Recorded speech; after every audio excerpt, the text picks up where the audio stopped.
Hello and welcome to the Baseball Wisconsin podcast. I'm your host, Tim Gotzler. All right, we made it to the sixth inning here of Game 7, where we sit down with head baseball coach at Westosha Central High School, Jake Morman. Now, before we talk about Westosha Central baseball, I got to apologize. I've been slacking. I was down in Arizona at spring training for a few days, trying to squeeze out one more trip before the season begins, but I promise I'll get my last few episodes out here. All right, back to the episode.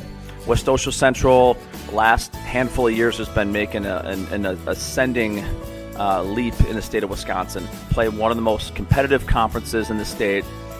State tournament 2022, state tournament 2024, where they went to the semis last year, as well as winning the conference championship. And talking with Jake, he's an alumni, a lot of family ties. He's in the building. They have a unique style of play. When you play them, we played them, lucky enough, in 2022 up at Appleton in the quarterfinals, and just watching them from a distance where I am, they seem to just continue to be growing and growing as a building, as an athletic department, and as a baseball team and an entire program. So this episode, Jake's going to tell us how they do it, the ins and outs of their season, how they run things. And without further ado, head baseball coach at Westosha Central, Jake Morman. Hey, Coach, how you doing today? Good. How are you? Thanks for having me on. Absolutely. Well, hey, for the listeners, give us some background. Where'd you grow up? What's your journey in baseball and teaching, and how'd you get into coaching?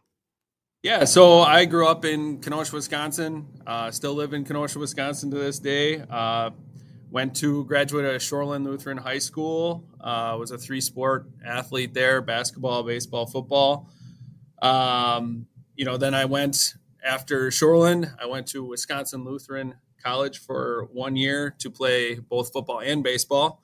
Had a pretty significant injury in football that kind of derailed my college athletic dreams. And then from there, I transferred to UW-Whitewater and graduated in education there.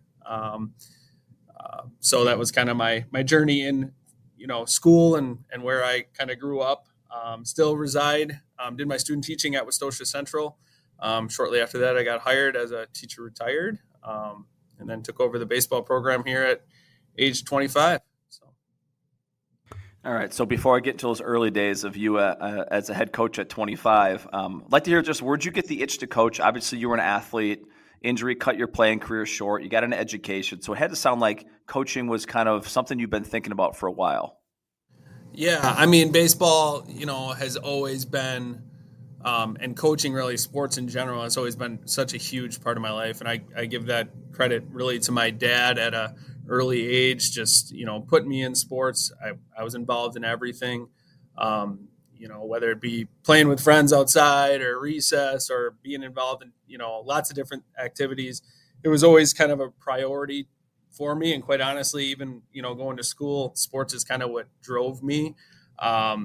And motivated me. And I knew it was something that I always wanted to do and be a big part of my life. I knew, when you're a young kid, you think you're going to grow up and play in the major league someday. And, those dreams evolve over time, and coaching was kind of the next, best thing, and which led me into education because I knew that was something that I wanted to be a part of. But yeah, my dad was a big influence. I had a lot of great coaches and mentors that, kind of shaped me and kind of drove me to education. So. It's such a common story on these shows, like dads, sons, being around the game, being around, a gym or a field, and just kind of kids being kids, and just, being in love with being around young people and staying involved. And, it just brings me to those days when now you're a first-year head coach, you're 25 years old, and, take us back to those days, man. Like, what were those days like? What have you learned since then? Obviously, I still consider you a young coach. I think we're probably a similar age, but now we got kids and houses, and, we're real grown-ups now, but we still feel like kids at times. Anyways, take us back to when you're 25, first-year head coach. Like, what's going through your head, and what mistakes did you make? Yeah, I mean, you're 25 years old to get a job. You kind of get thrown in the fire a little bit. And I remember to this day the very first conversation I had with a group of seniors, and just telling them, it doesn't matter that I'm a first-year coach. It doesn't matter. I actually got the job kind of late into the off season, and I just told them, like, hey, we're gonna go out and we're gonna win. We're gonna win a lot. And we're gonna win a conference championship, and that's going to be our focus. And when you walk into that job for the first time, I think back to all the things and really all the stuff that I didn't know as a, young coach. And sometimes I cringe thinking at some of the stuff I did, but you think you're going to come in and you're just going to win and you know it all. And some of the stuff that you do, practice planning and some of the mistakes that I made along the way were just, you spend so much time on the skill development and the practice plans. Some of the things that I wish I would have known that I do probably a lot better job now. And, you continue to improve is just building those relationships and realizing how important the relationships with the players are. And those things last a lot longer than the wins and the losses. But yeah, just, being a young coach coming in, there's a lot of good to it too, being a little bit naive to the whole process. That in some respects I wish I could go back to that. Right. Cause you don't know what you don't know. But yeah, just a lot of really good memories. For me, I've always been really fortunate here. I've been blessed with a lot of talent and support from administration and kids. So my first year, I think we won 18 games, and you leave that season going, man, wow, that wasn't hard at all. That wasn't, that was pretty easy. And then the next year you come back and you go, 10-14, and you realize like it's really difficult, especially playing in the conference that we play with and the coaches that coach here. Every day is a grind. It's a battle. So. Well, I'm glad you went there. Like, some of the conferences across the state, everybody likes to battle how good their conference is, and it's a great discussion, and there's really no correct answer. But, like, you've also been around some fantastic guys in your area. Other coaches you've coached against, like in your area, in your conference, you look up to. I think about some of the Hall of Famers in your area. Like, what do you pick up that they're putting down, as you watch them go about their business? And you can only see so much on a game day, right? There's so much more that goes into it than the 7 innings that are played in a pregame. But as I bring up some of those things, are there things that you notice across the diamond that those moments you're like, wow, like we got to learn some lessons here? Yeah, absolutely. I mean, I'll speak to one for, we've been chasing Burlington's program for a long time. Scott Stouty, Hall of Famer this year, have nothing but tremendous respect for their program, everything that they do. I remember telling him my 3rd, 4th year, what I envision my program wanting it to look like is what his team is. It's just a team that consistently, every pitch of the game is putting pressure on you, whether it be in the bunt game, the run game, how their kids battle, how their kids pitch, how they execute, their mental toughness. They're just never out of a game. When you leave playing them, you're exhausted because, every pitch is just, it doesn't matter whether it's the first hitter of the game or the 4 hitter in a big spot. They can lay down a bunt, they can hit and run, just tremendously, well coached. So that's definitely a program that when they take the field for warmups, we're paying attention. When I'm standing in the third base box, I'm watching what their coaches are doing and how they're interacting with their kids. And there's a reason he's in the Hall of Fame because, they've had tremendous success. And it took us a long time. This was our first year since 2002 where we won a conference championship. And that's something we've been chasing for a long time. And we've been preaching to the guys about changing those numbers on the banners hanging in the gym and all that stuff. And a lot of times we fell just short to Burlington. So we knew along the way we had to change some things and do some things. And, but that's definitely a program that I look up to and respect a lot. And I was hoping you'd go there. And, obviously Stouty listens to this, and he's a Hall of Famer, and he's the president of our association, just retired from there. But I think that means a lot. I think we've all had those moments as coaches. And honestly, if you haven't had those moments as coaches, I think you're probably not looking, right? So it just means a ton that, you can see those things from across the diamond, and that's really important. Well, let's go back into your program. We talked about where you were, some of the changes you make. Give us kind of the flyover view right now. Like, how many kids are at the high school? How many teams do you carry? We're staring down pitchers and catchers week in a couple weeks here, then tryouts. Like, how do you guys structure things? Yeah, we're a school of just over 1,300, growing pretty rapidly over the last couple of years. We've been really fortunate here. We passed a pretty big referendum and upgrades to our athletic facilities, the baseball field. We got turf on our infield now. It's just, it's been a game changer. We keep We have roughly about anywhere 60 to 70 kids per year that try out. It hasn't always been that way. I remember when we first started, we were just over 40. We carry 3 teams fairly easy right now, probably even, pushing maybe having a JV2B team at some point if we continue to grow. And I think that's just a credit to baseball in this area, how fast baseball is growing everywhere, the popularity of it, in our game. I think back to 10, 12 years ago, and I talk about this with our coaching staff all the time. The baseball talent in Wisconsin is just really taken off. I mean, 10, 12 years ago, you might have had a guy that was throwing upper 80s and you'd see it once in a while. Now it seems like every team's got at least one of those guys, and guys going and playing high level baseball. So we get roughly that 60 to 70 number. How do we structure our tryouts and pitchers and catchers week? When I think about, it's kind of evolved.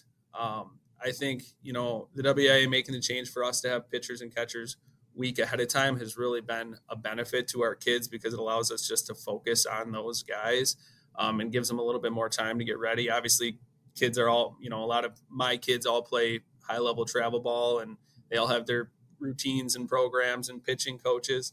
But it allows us just to kind of simplify and break down and kind of talk about what we want to get done. We generally that week have, 2 days where we have our varsity level, junior, senior type kids come in, whether it be a Monday, Thursday, and then we have, another group come on that Tuesday, Friday. And we try to have our freshmen, we split them up. We make all freshmen come in, whether they're a pitcher or not, because we want to see what, if they can pitch. Obviously, high school is a little bit different than travel ball. You got to have lots of guys and lots of arms. So that's kind of how we break that up for the pitchers and catchers week. And then, their conditioning and stuff that they get done that week. Tryouts, that's something that's always a conversation every year. I do think to a certain extent, tryouts do work better for me when they're in the gym because of the cage situation and myself being able to see everybody in the program. Obviously, we have open gyms and things, and we come in with a pretty good idea of where kids are at and all that other stuff. But, just being able to have eyes on everybody and give them proper feedback. We split up the coaches, whether it be infield, outfield, you can kind of put yourself in those groups to start. And then we just, we evaluate. When it comes to cut day, I'm a big believer in having conversations with every single kid in the program. We call them into the office and the coaches are there and I do pretty much all the talking individually from freshman on up to senior. It can take a long time. Just kind of where they're at, where they fit, what their role is right now. Can that role change? And if they didn't make it, explaining to them why they might not have made the team, but also, emphasizing and telling how much we respect them coming out and how difficult these conversations are. I think it's important for kids to understand that, even if things don't always work out, you still got to be able to have those difficult conversations with kids. And I think the respect that, I have for them, I want them to understand that, that day for all coaches is the hardest day, right? You're ending some kid's baseball dream early on, whether it be freshman, sophomore, junior, senior. It's not going to be easy for them to understand that and go through that. And I think just having that conversation and being there for them and letting them know that even though their baseball journey this year might have ended, my door is always open and come talk to me and we can have a conversation. Oh, I appreciate you doing that. I think the other thing I want to ask you about tryouts is do you guys do more like of a practice planning, like you run a practice and see how guys go? Do you do more of a showcase? Do you try to do some live, a little bit of both? How many days do you typically give? And that might be different this year. I know by us, it's spring break week. I'm guessing most of the states in the same boat. So like you said, it's always evolving, but give us a little bit more on tryouts. Yeah. So tryouts, we typically run it as a traditional practice, just with larger groups, probably more that showcase feel. Up in our cages, if the infield group is coming up to hit first, we'll usually have, a machine cage so coaches can evaluate there where we amp up the speed just a little bit. We'll have we'll have tee work stations and soft toss stations and short toss stations, all kind of up there where we're evaluating. On the infield portion and outfield portion, we do try to get the outfielders outside, even if it's just down on the football field where it's turf, so that we can see them, judge fly balls, catch fly balls. We can work relays and cuts there. So we try to structure it in a traditional practice. We don't necessarily get into the weeds of bunt coverage and first and thirds and all that stuff. It's just more about evaluating, their fielding mechanics and arm strength and all that stuff. We don't do a lot of lives during tryouts. Honestly, the tryout days, pitchers, because we've seen them during pitchers and catchers week, we don't spend a lot of time in those first 2 to 3 days with our pitchers, unless it's a guy that we foresee, pitching in that first week. And I do tend to schedule games pretty early, just because you never know what the weather's like. And if it's going to be 80 degrees that first week that we're eligible to play, we better take advantage of it. So that's kind of how we do it. Our tryouts usually last 2 days, and we have those conversations after that second day, and we give them their teams and those conversations. Spring break week here is always a little bit different. Now, I'm very fortunate early on in my coaching career. I've been fortunate with the same athletic director the entire time I've been here. I give out the days of tryouts, even if it's over spring break, almost a year in advance. And kids know that if you're going to be a varsity level player, that you have to be here for spring break. And administration supports me on that. Other sports, and they get off, track gets off, softball gives off. But if you're a baseball player, you're here over spring break. And that's just how we do it here. So I appreciate you saying that. I think that's one of the most common questions coaches talk about. And everything said, every building, every administration is different. To coaches, they're like, man, I would never. Who would ever take their kid to Florida, to wherever they're going? So to have administration have your back on that, I think really sets the tone for how seriousness of your program. And I know not all programs can do that. I've talked to a bunch of coaches at the clinic that are in all different boats. So I appreciate you sharing that. All right, so tryouts is over. You have your meetings. Team placements are done. You get into your varsity season. What are some things that make your program unique? What are some things that you guys kind of hang your hat on as a varsity team? Yeah, I mean, I would, even before we get, to backtrack a little bit here, I think I don't know if it's unique to our program. I think all, good programs have some level of leadership development. And I would say really in the last 4 to 5 years, when our program has kind of, in what I would deem taken the next step, we've spent a lot of time on leadership development. That was the one thing that I thought, how do we, when you're losing conference by a game each year, you reflect and you evaluate. And one of the things that I kept coming back to is how do we,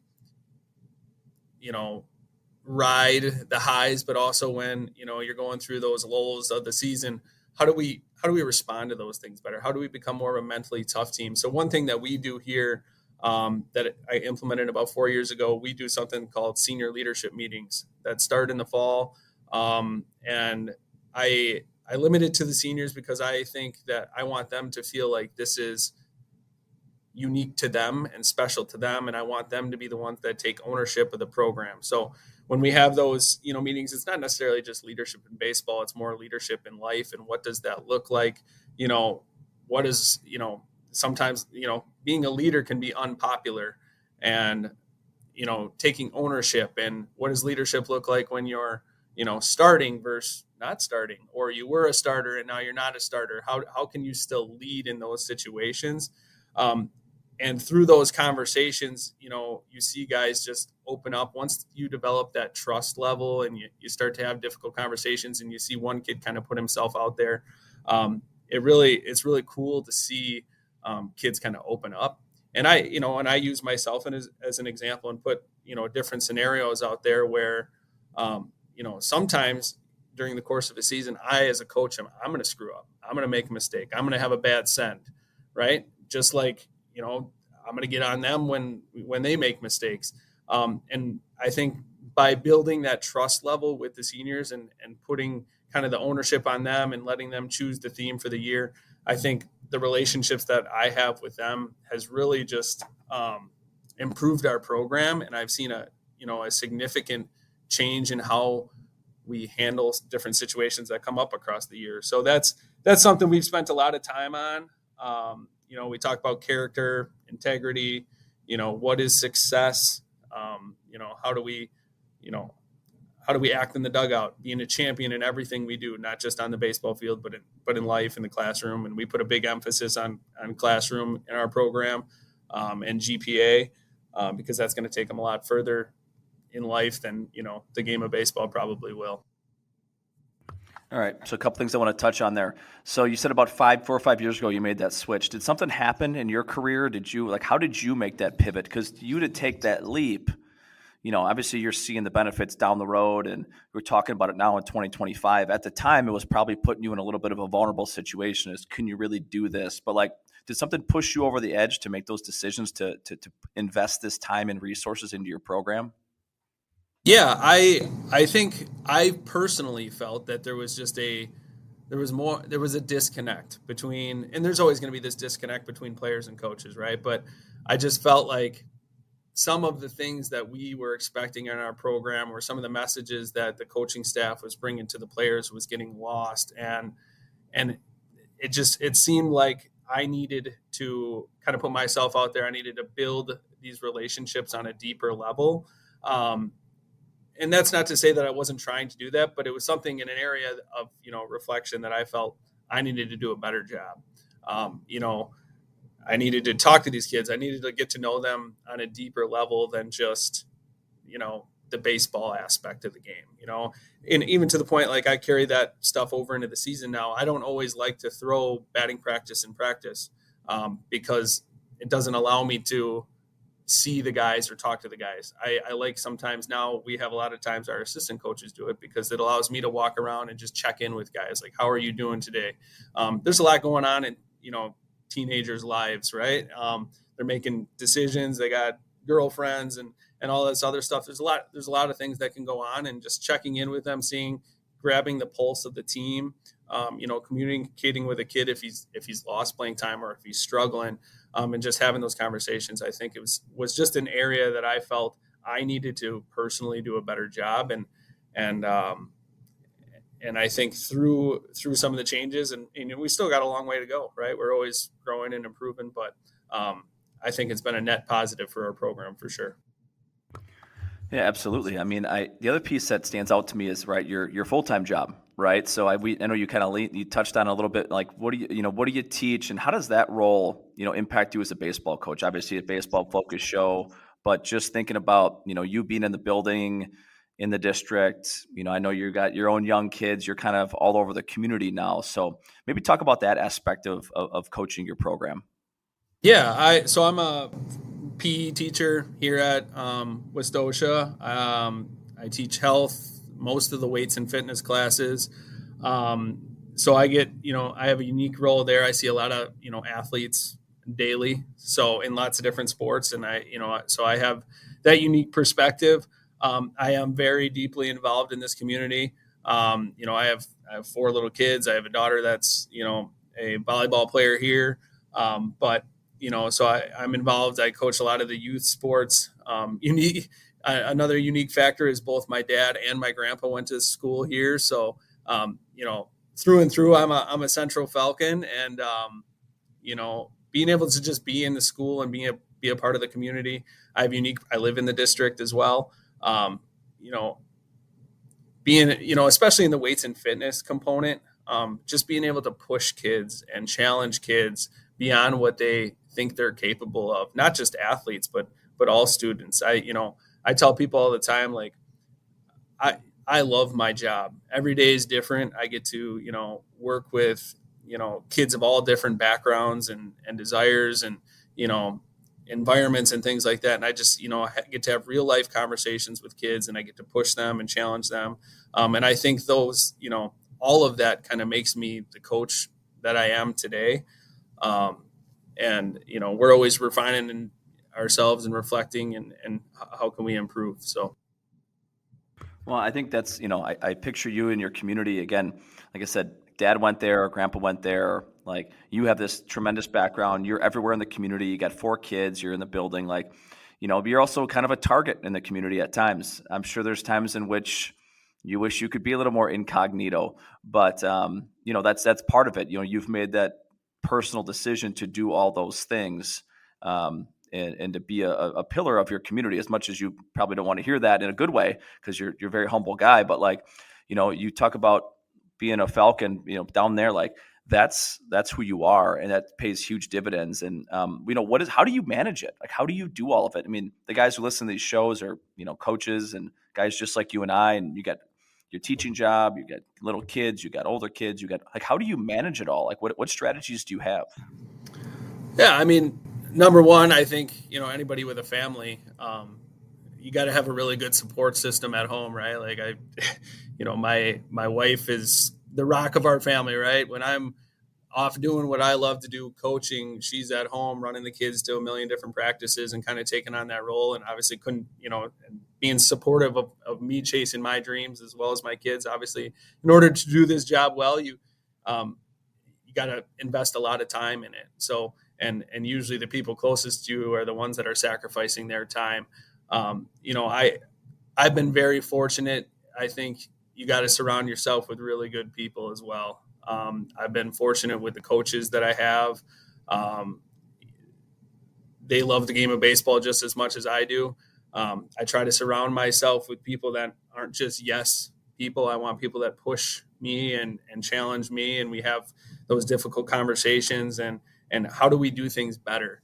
The only pride I have is how do we make this program the best that it can possibly be.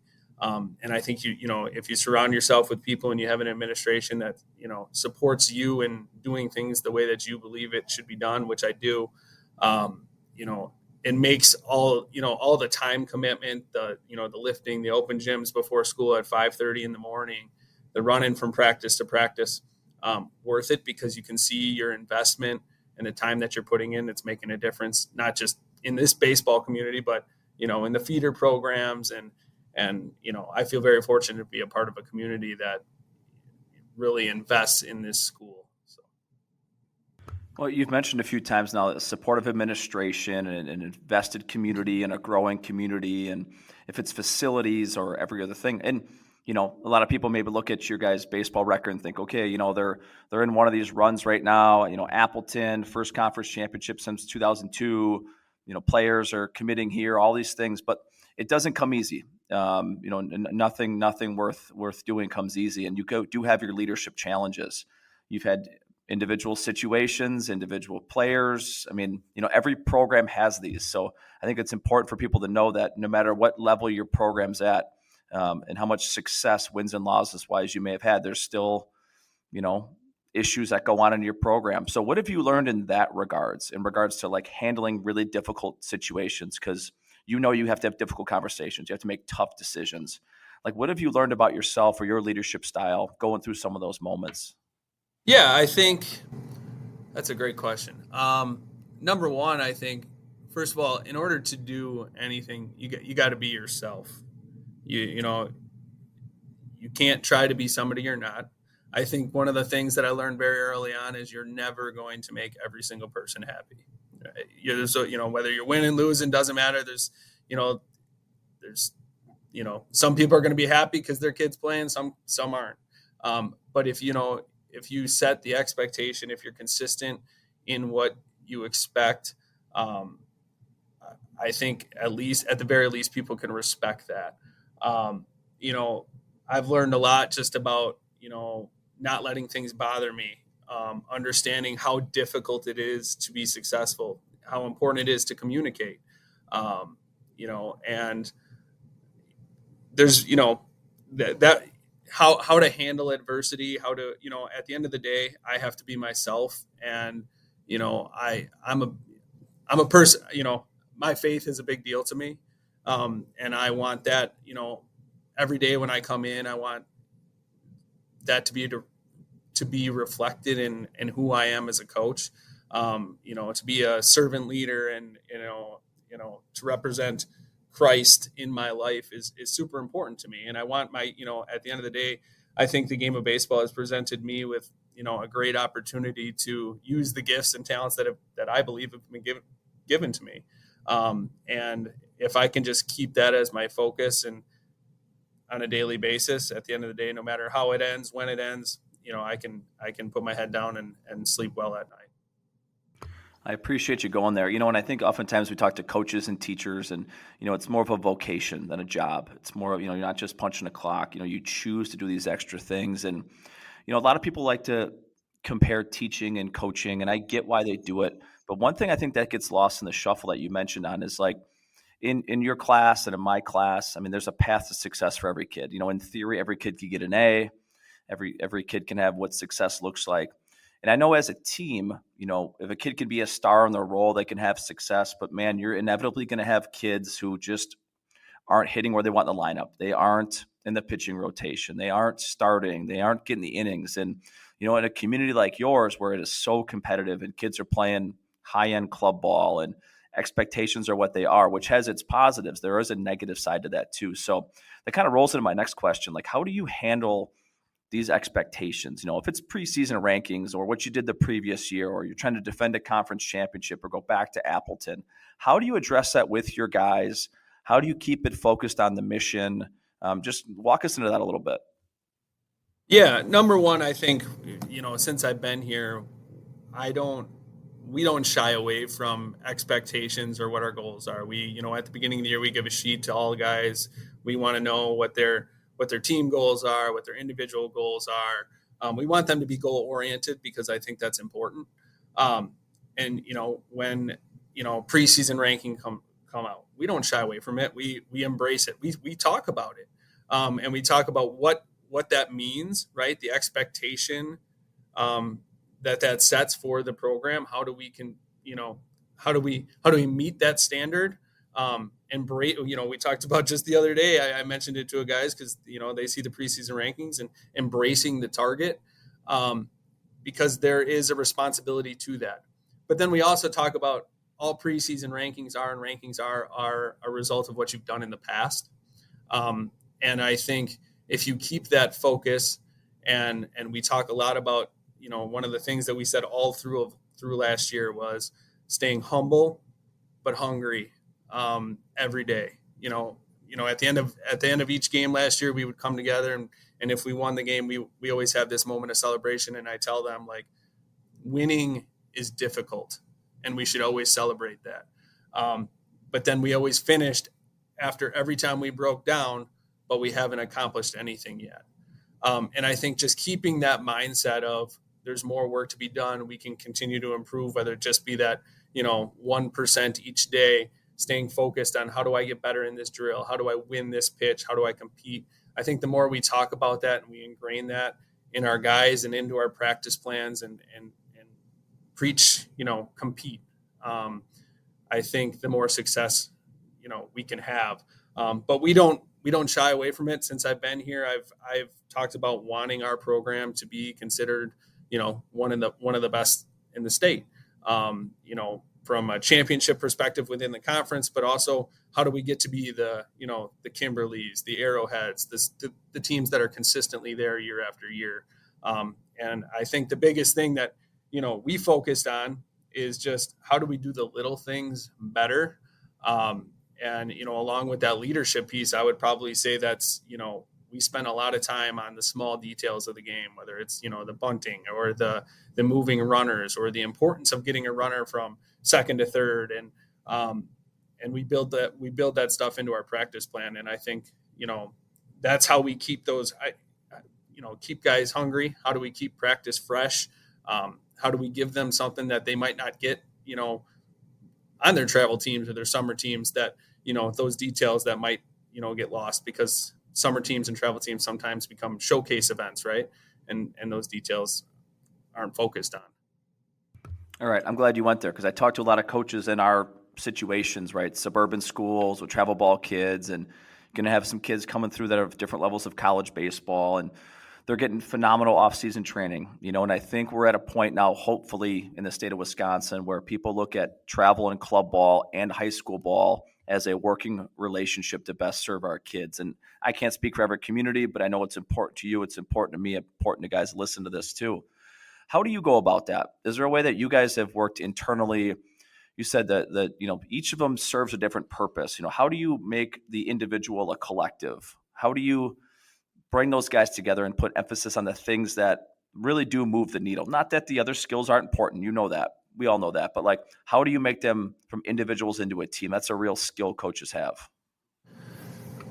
Yeah, I think part of it is you need them to. It's really hard right now. We live in a day and age where it's a lot about me, right? There's everybody's seen the sayings over there, me or we over me and all that stuff, and it's easy to say that stuff, but it's difficult to get a guy to understand, moving a guy from second to third with a ground ball to second base, or asking a guy to get a bunt down that's only gotten a bunt down once maybe in his entire life, to buy into that. And I think the more we celebrate it, I guess in my experiences, the more we emphasize it in practice, the more we celebrate it, the more we get guys to celebrate when other guys do those things, and then having success from it, right? I think back to last year, we bunted 3 straight guys in a row and all 3 guys got on base. Well, that alone, right? Now the dugout's excited. We get guys to buy in. Next guy comes up and gets a double or something like that. That creates buy-in. I think also building those relationships and having those deeper level conversation creates buy-in, because it can't just be a high school baseball team versus what my travel baseball program does. And I think early on, my mindset probably was high school versus travel. But now, I'll specifically use pitchers, for example. All these guys have their own, pitching coaches and routines and programs and things like that. For me to just come in when on March 17th and be like, this is the way you're going to do it, even though for the last 6 months you've been doing it, you're, a different way with a different guy. I think that's doing a disservice to the kid. So we tell kids, if you have a program, bring it into us. Let us take a look at it. You continue your program. Let's make sure that you're ready to go by the start of the season. And along the way, I can learn from, some of these pitching coaches and these hitting coordinators. And, the beauty of the game of baseball is it's not just a one size fits all, right? You can have 10 different, hitting stances and pitching, mechanics and things like that. So let's do what's best for the kid. And I think by having that conversation and being open to that, kids are more receptive to things that we see and want to tinker with and change. So. And that's an interesting point, right? If it's from the club ball academy, these are full-time guys that are working with these kids. I mean, this isn't just some dad with a fungo. People are paying top dollar for top dollar instruction, and to think that we can't learn anything would be a little naive. So I love that approach. I think probably the other approach is you have college guys going off, coming back, probably giving you information on what they're doing at their level, at any level, at Division I, Division III, JUCO. Are there any other programs that you follow or anything that guys have brought back to you that you're like, yeah, we're definitely implementing that? Yeah, I've been fortunate. I've had, I had Garrett Gilbert a few years ago went on to Creighton and caught there for a while. So I'm always picking their brains. I got a kid, Adam Switalski down in Nashville pitching right now. So we're always picking their brains and seeing different drills that we can do and ways that they do things. But I think as far as an advocate for our program, when they come back, they talk about some of the stuff that was valuable that they learned here. I think there's something unique about high school baseball that's different than travel baseball. In some respects, high school baseball is a lot more like what college baseball. It's every day, right? It's a grind. You got to come to practice from 3 to 6 or whatever time you got your practice scheduled for.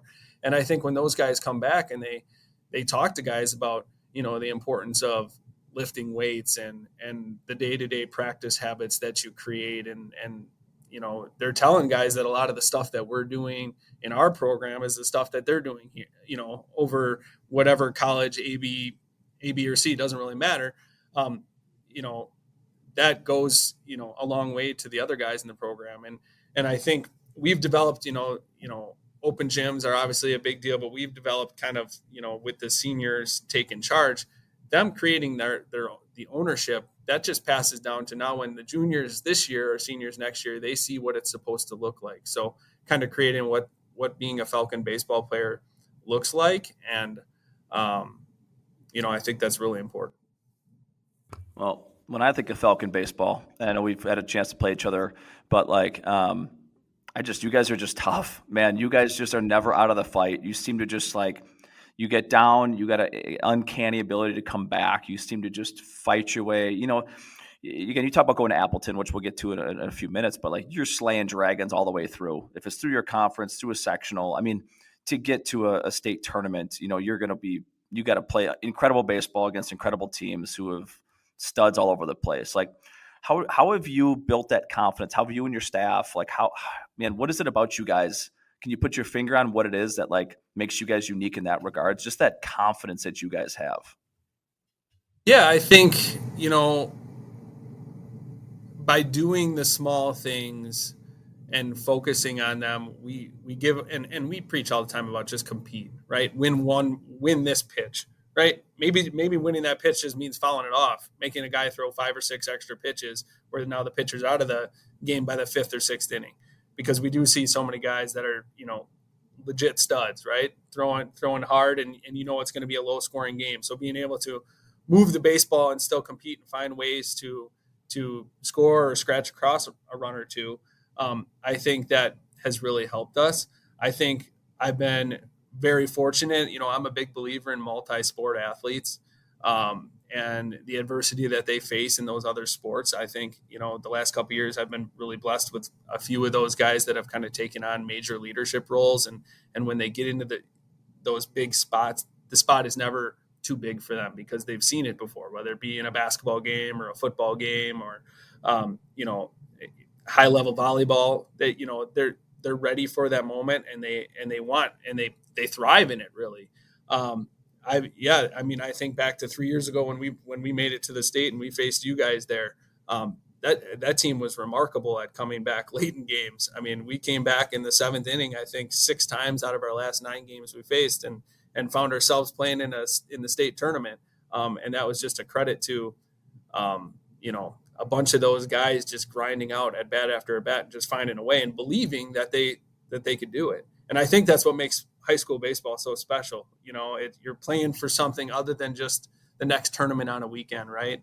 That banner lasts in the gym forever, compared to, next weekend I get to play for something else or a different tournament. So I just think, investing in having those conversations and how do we remain mentally tough, and just talking when they come off the field, just believe, how do we limit the damage done right now? Keep it to a run or two. Those bad innings are always going to, come throughout the course of the year. But if we can keep it to a run or two, we keep ourselves in the game, and now we come back. Thinking back to last year's team, we did that all season long. And usually when we gave up a run or two, almost immediately we responded.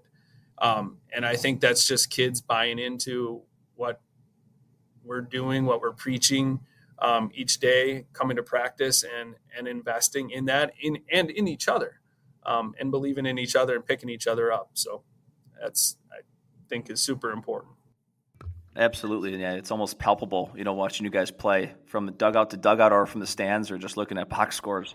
You speaking of Appleton going to state, now you guys are on this upward trajectory, and I know you probably hate hearing that because you're always fearful of what could be, but your trips to Appleton, what are some lessons you've learned? How does it help you prepare for the next season or maybe your opportunity to go there again? Yeah.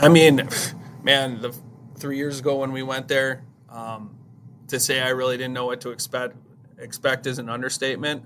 Going back this second time, I felt so much more comfortable just about the process, the timing, where we would be, the pregame, expectations, right? The first time you go there, you're kind of overwhelmed by it all, and you're trying to enjoy the moment, but also, you realize you got a really big game on hand, and you're trying to do something special that hasn't been done here in a long time.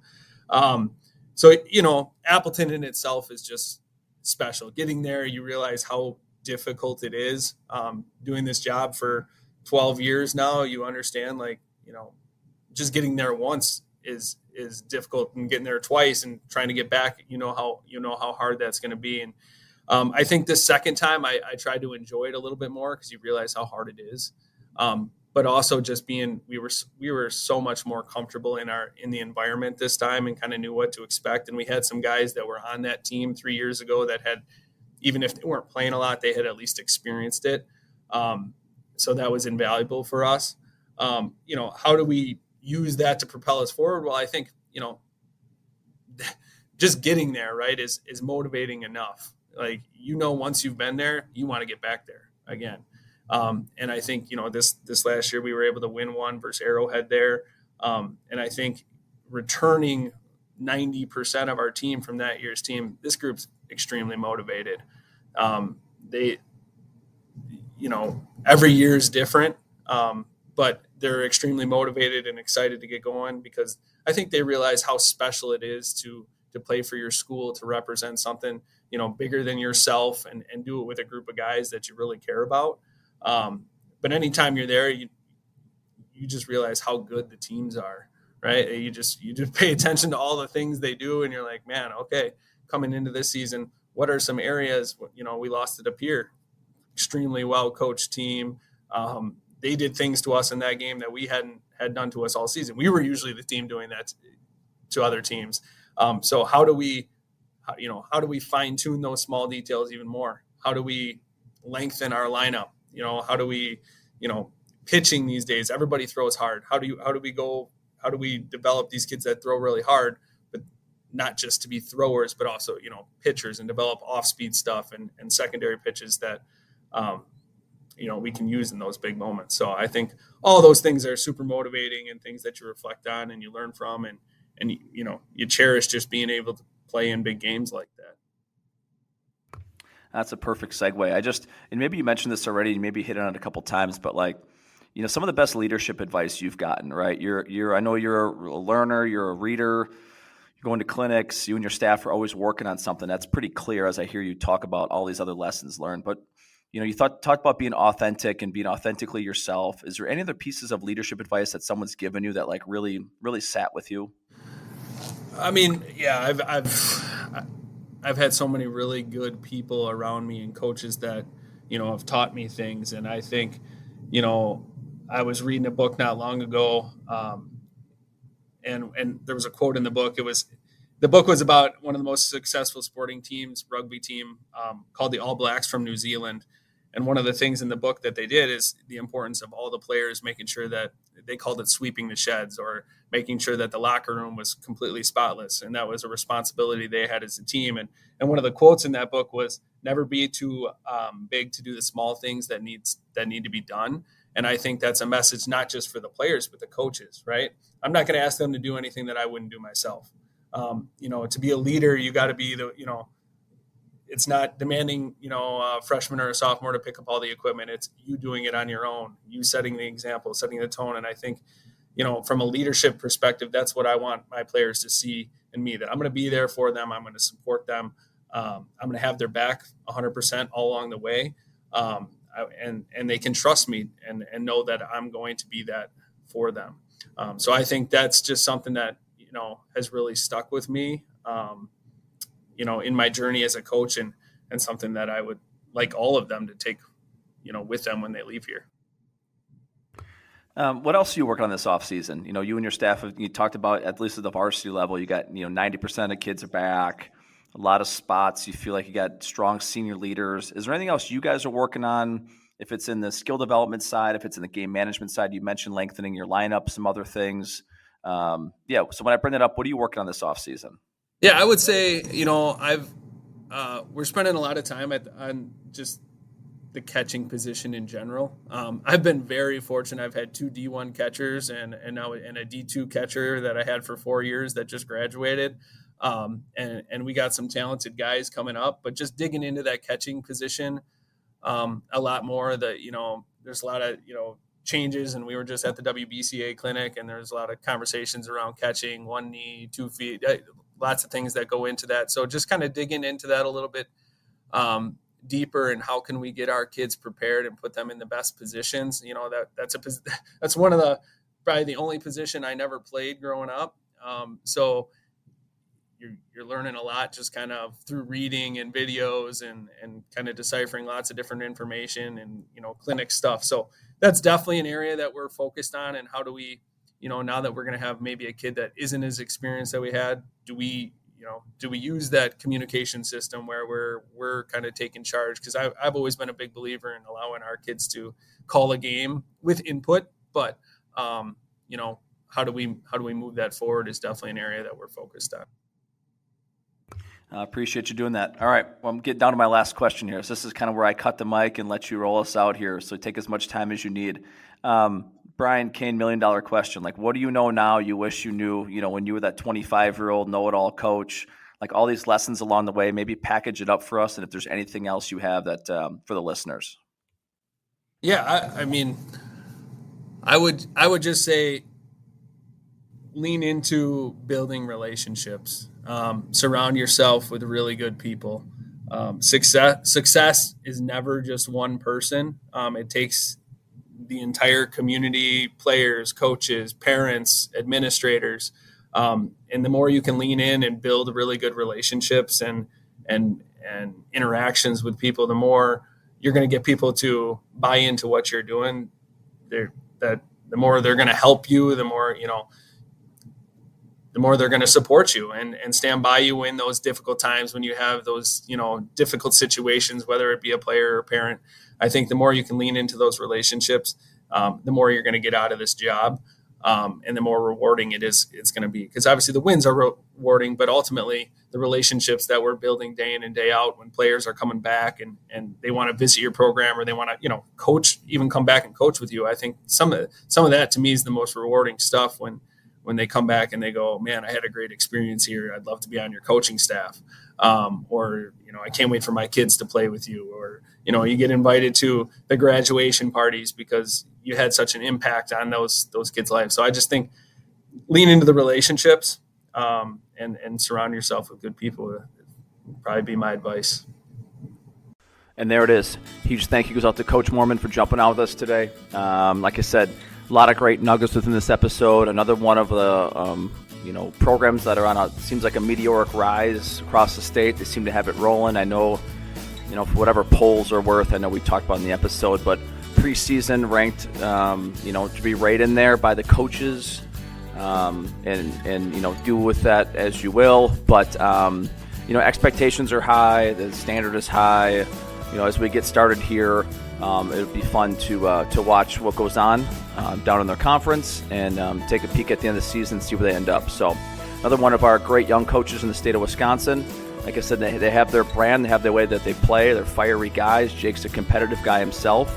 But I love his reflection and some of the things he's worked through and his pouring into relationships. So anyways, listeners, I appreciate you tuning in. Like I said, I'll get some more episodes out. I've been slacking. I got a few more to get out before the season gets started here. But until then, have a great rest of your day.